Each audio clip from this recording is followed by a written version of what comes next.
reason of his sadness. Brajmukut told him that the princess's father had fixed her marriage with someone else. The princess herself was sad, as she loved him. "I will find a way," said Ratan Raj. He thought for some time and said, "I have a plan." "What is that?" asked Brajmukut. Ratan Raj said, "Take a trident, Trishul, with you when you go to meet her. When you see Padmavati, scratch her body by striking her with this Trishul. Then take away all her jewelry and come back." At first, Brajmukut refused to do, but Ratan Raj coaxed him. "Do as I say, otherwise you will never get the princess." So Brajmukut gave in and agreed to act on the advice of his friend. When he met Padmavati, he took all her jewelry and bruised her with the trident. Ratan Raj told Brajmukut to sell the jewelry of the princess.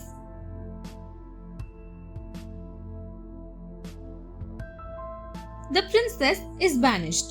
So Brajmukut went to sell the jewelry in the same shop where the king got his jewelry made. The jeweler recognized the jewelry. He immediately informed the king. The king had Brajmukut arrested. He was presented before the king. The king asked, "Who gave you this jewelry?" Brajmukut replied, "A friend gave it to me." The king summoned the friend to the court. It was Ratan Raj. The king asked Ratan Raj the same question. Ratan Raj said, "Your Majesty, a witch attacked me at night. I too attacked her with my trident and snatched all her jewelry. You can find the bruise marks when you see her." Somehow the king found out that Princess Padmavati had the bruise marks. He banished her from his kingdom. The sad princess left the kingdom and met Brajmukut. But when she came to know the truth from Brajmukut, she was very happy.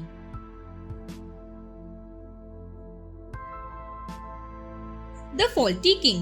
Brajmukut married the princess and took her to his kingdom.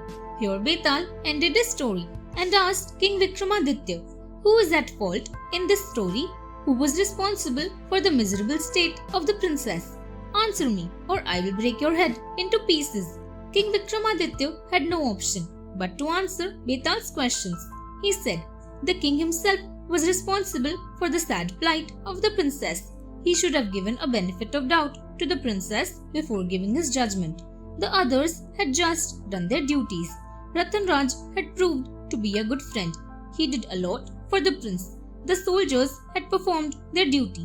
Betal said, "You are absolutely right, Vikram, but you have spoken again, so off I go back to my people tree." Saying so, Betal flew King Vikramaditya's shoulder and the king followed him.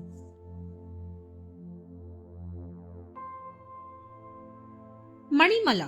Betal started telling King Vikramaditya another story as he walked towards his kingdom. Long ago, there was a city known as Malaya Desh. Its king was Samarjit. He was a learned man and a courageous warrior. In his kingdom lived a very wealthy merchant. His name was Chandramani.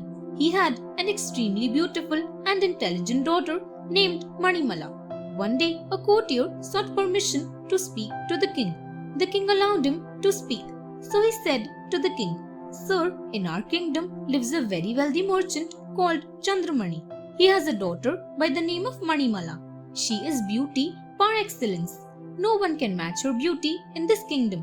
She is of a marriageable age. I think she will be an apt bride for you. You should marry her." The king said, "If she is as you describe, then I will truly marry her." Then the courtier went away.